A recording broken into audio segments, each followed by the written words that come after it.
Forgive me, Dr. Jacobs. Are you an MD? A PhD. A PhD? Yes, sir. In psychology? No, sir. Theology? No. Social work?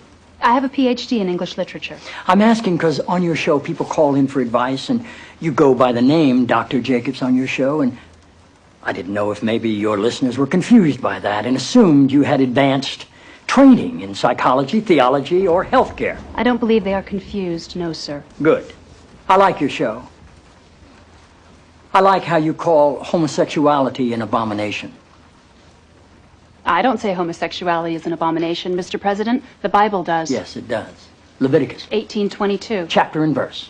I wanted to ask you a couple of questions while I had you here. I'm interested in selling my youngest daughter into slavery, as sanctioned in Exodus 21:7. She's a Georgetown sophomore, speaks fluent Italian, always cleared the table when it was her turn. What would a good price for her be?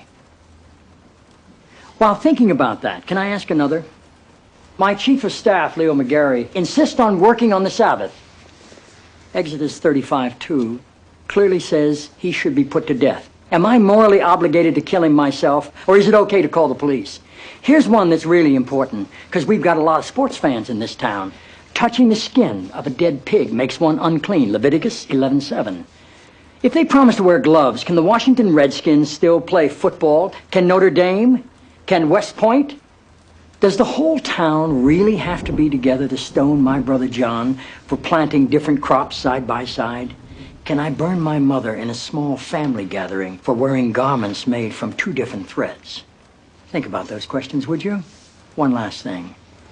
While you may be mistaking this for your monthly meeting of the ignorant tight-ass club, in this building when the president stands, nobody sits.